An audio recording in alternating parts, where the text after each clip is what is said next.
Meeting ని ఎంతో prestigious గా తీసుకొని నడిపిస్తున్నారు.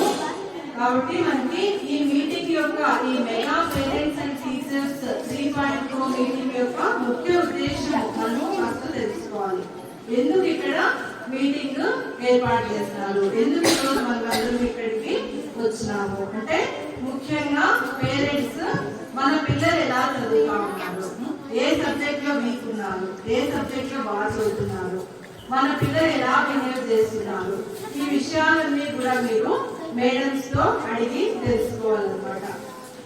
పేరెంట్స్ అందరినీ కూడా స్కూల్ పిల్లల చదువు విషయంలో భాగస్వామ్యం చేయాలి అని మన ముఖ్యమంత్రి చంద్రబాబు నాయుడు గారు, మన ఎడ్యుకేషన్ మినిస్టర్ లోకేష్ గారు ఈ మీటింగ్ ని మొత్తం రాష్ట్ర వ్యాప్తంగా ఏర్పాటు చేయబడింది. కాబట్టి మనము ఈ మీటింగ్ ని మనమందరం కూడా సద్వినియోగం చేసుకోవాలి. మన పిల్లలు ఎలా చదువుతున్నారు, ముఖ్య ఉద్దేశం మనం స్కూల్కి ఎందుకు పంపిస్తున్నాం పిల్లల్ని, వాళ్ళు బాగా చదువుకొని రేపొద్దున మంచి మంచి ఉద్యోగాలు చేయాలనే కదమ్మా.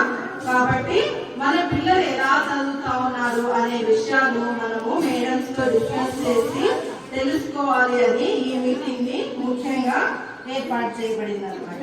ముఖ్యంగా మా పిల్లల్ని స్కూల్ కి ఆబ్సెంట్ కానివ్వండి.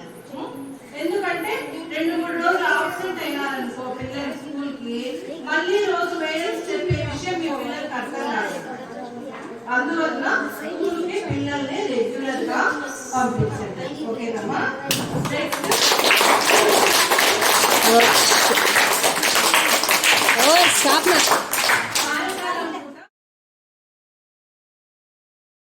స్కూల్లో ఏం చదువుకొని వచ్చినారు, హోంవర్క్ ఏమి ఇచ్చినారు అనేది మీరు తప్పకుండా చెక్ చేయాలి. మొబైల్స్ ఇవ్వద్దండమ్మా పిల్లలకి ఎవరికి కూడా, ఎందుకంటే ఆ మొబైల్ గేమ్స్ చూస్తూ చూస్తూ కంటి చూపు తగ్గుతుంది, ఆరోగ్యం చెడిపోతుంది, పిల్లలకి టైం వేస్ట్ అవుతుంది. కాబట్టి పిల్లల్ని ఆడుకోనివ్వండి. బయట వాళ్ళు ఆడుకోవడం వల్ల వాళ్ళకి ఫిజికల్ గా ఆరోగ్యము వస్తుంది, కాన్ఫిడెన్స్ లెవెల్స్ పెరుగుతాయి. సండే బాగా పిల్లల్ని మంచిగా ఆడుకోనివ్వండి బయట గ్రౌండ్ లో. మనం పిల్లల్ని గమనిస్తా ఉండాలి, పిల్లలు ఆడుకునేటప్పుడు కూడా వాళ్ళ బిహేవియర్ ఎలా ఉంది అని. అర్థమైందమ్మా. పిల్లలు ఆడుకోవడం వలన, గేమ్స్ మంచిగా ఆడడం వలన వాళ్ళకి కాన్ఫిడెన్స్ లెవెల్స్ పెరుగుతాయి. అర్థమైందా. వాళ్ళకి ఎన్ని కష్టాలు వచ్చినా కూడా ఎదుర్కొనే ధైర్యం వస్తుంది. మన గేమ్స్ వల్ల ఎన్నో లాభాలు ఉన్నాయి. కాబట్టి పిల్లల్ని రెస్ట్ టైంలో బాగా ఆడుకోనివ్వండి, స్కూల్కి వచ్చి బాగా చదువుకోనివ్వండి. కాబట్టి స్కూల్ కి పిల్లలు ఎవరు ఆబ్సెంట్ కాకుండా తప్పకుండా పంపించాలన్నమాట. తర్వాత మా పిల్లలకి మనము ఒక ఎయిమ్ అనేది క్రియేట్ చేయాలి. పిల్లలకి ఏమి ఇష్టము, పిల్లలు పెద్ద అయిన తర్వాత వాళ్ళు ఏం కావాలనుకుంటున్నారు అనేది మనము పిల్లలకు ఒక ఎయిమ్ అనేది క్రియేట్ చేయాలి. ఏం చేస్తారు అంటే వాళ్ళకి ఇక గోల్ ఏమీ లేకపోతే పిల్లలు ఏం చదవాలన్నమాట. వాళ్ళకి ఒక గోల్ అనేది ఏర్పాటు చేస్తే వాళ్ళకి ఏమి ఇష్టము, వాళ్ళ మనసులో ఏముంది అనేది మనం కనుక్కోవాలి. వాళ్ళు టీచర్ కావాలి. వాళ్ళతో పేరెంట్స్ ముఖ్యంగా తల్లి మంచి విషయాలను వాళ్ళతో మనము షేర్ చేసుకోవాలి. పిల్లలు ఎప్పుడైనా కూడా మనము నువ్వు సరిగ్గా చదవకు అని నెగిటివ్ గా ఎప్పుడు మాట్లాడకూడదు. సరిగ్గా చదవని పిల్లలు కూడా నువ్వు బాగా చదువుతావు కాబట్టి వాళ్ళు ఇంకా బాగా చదువుతారు. వాళ్ళకి ఎంకరేజ్ చేయాలి పిల్లల్ని. మేడం చూస్తూ ఉంటాను, నేను యాక్టివిటీస్ అన్ని పెడతా ఉంటాను. ప్రతి యాక్టివిటీస్ లో కూడా పిల్లలు పాల్గొనేటట్లు మీరు ఎంకరేజ్ చేయాలన్నమాట. ఆగస్ట్ 15th, జనవరి 26th వచ్చినప్పుడు మంచి మంచి యాక్టివిటీస్ మేడమ్స్ చేస్తారు కదా.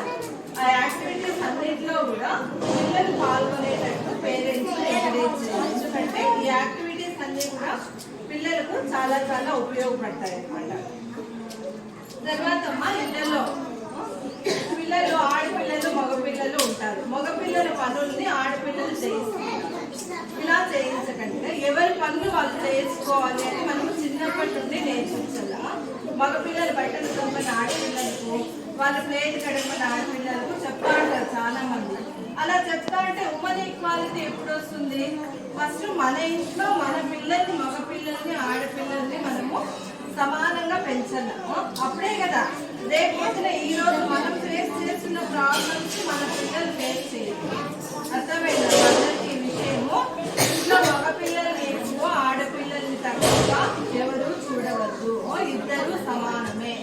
ఎవరి పనులు చేసుకోవాలని మనము ఎంకరేజ్ చేయాలి. అర్థమైందా అందరికి? ఆడపిల్లల్ని మగపిల్లల్ని సమానంగా చూడండి, జెండర్ ఈక్వాలిటీ. చైల్డ్ మ్యారేజెస్ ఎవరు కూడా చైల్డ్ మ్యారేజెస్ చేయకూడదు. ఆడపిల్లలకి 18 సంవత్సరాల లోపల, మగపిల్లలకి 21 సంవత్సరాల లోపల. ఆడపిల్లలు కూడా 21 సంవత్సరాలు రావాలని బిల్లు వచ్చింది, అదే ఇంకా అమలు కాలేదన్నమాట. ఆడపిల్లలు కూడా 21 సంవత్సరాల తర్వాతే పెళ్లి చేయాలని కొత్తగా బిల్లు తీసుకొస్తున్నారు. చైల్డ్ మ్యారేజెస్ అనేది చాలా నేరమమ్మా. చేసిన వాళ్ళకి, పెళ్లికి వచ్చిన వాళ్ళకి కూడా జైల్లో పెడతారు. ఈ విషయం తెలుసా మీకు అందరికి?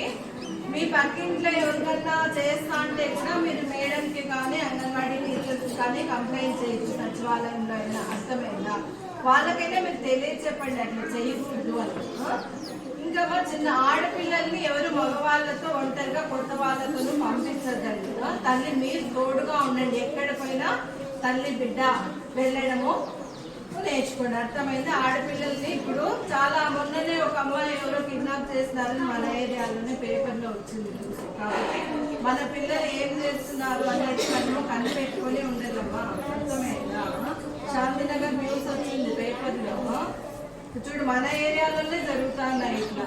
కాబట్టి ఆడపిల్లలు ఏం చేస్తున్నారు అనేది మీరు జాగ్రత్తగా గ్రహించుకొని ఉండాలి. చిన్నపిల్లలు వాళ్ళకి తెలియదు కాబట్టి మనము ప్రతిదీ గమనిస్తూ ఉండాలి. వాళ్ళు ఎక్కడ పోతున్నారు, ఏం చేస్తున్నారు, మొబైల్స్ లో ఏం చూస్తున్నారు అనేది మనము తప్పకుండా గమనిస్తూ ఉండాలి. ఇంకా పిల్లల్ని ఎవరిని కూడా సిగరెట్లు, బీడీలు తీసుకురావడానికి అంగళ్ళకి పంపించద్దండి. ఇవన్నీ కూడా గవర్నమెంటే పంపించింది. ఇలాంటివన్నీ చెప్పమని పేరెంట్స్ కి తెలియజేయమని. ఇవన్నీ కూడా మీరు తెలుసుకొని ఇంకా వేరే వాళ్ళు కూడా చెప్పాలమ్మా. తల్లికి వందనం పథకం ద్వారా మీకు ఎంతమంది పిల్లలు ఉంటే అంతమందికి మీకు డబ్బులు ఇస్తున్నారు కదమ్మా. కాబట్టి మీ పిల్లలందరినీ కూడా బాగా చదివించాల.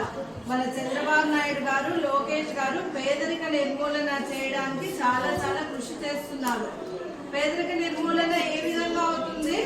అది చదువు ద్వారానే అవుతుంది. మన పిల్లలు చదువుకొని ఉద్యోగాలు చేస్తే కదా మన పేదరికం పోయేది.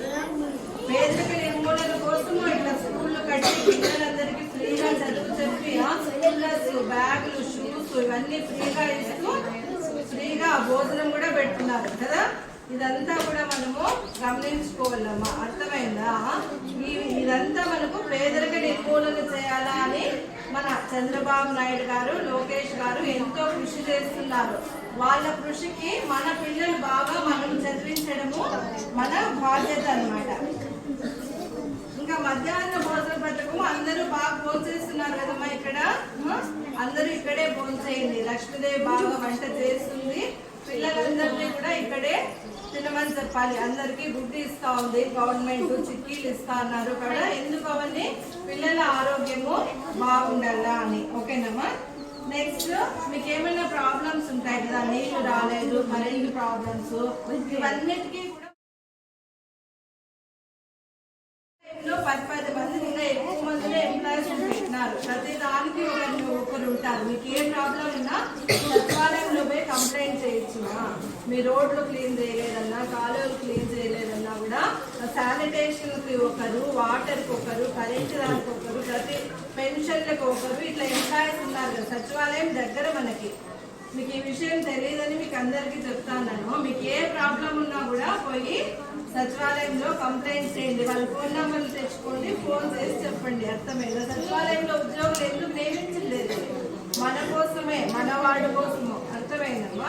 ప్రతి వార్డుకు ఒక సచివాలయం పెట్టింది గవర్నమెంట్. ఎందుకు దూరంగా పోలేరు అని. కాబట్టి ప్రతి ఒక్కరు కూడా ఇవన్నీ కూడా యూజ్ చేసుకోండి. మీ పేరెంట్స్ అండ్ మీటింగ్స్ ఏర్పాటు చేసినందుకు మన ముఖ్యమంత్రి చంద్రబాబు నాయుడు గారికి, మన ఐటీ మినిస్టర్ లోకేష్ గారికి, హెచ్ఎం మేడం గారికి, స్టాఫ్కి అందరికీ ధన్యవాదాలు.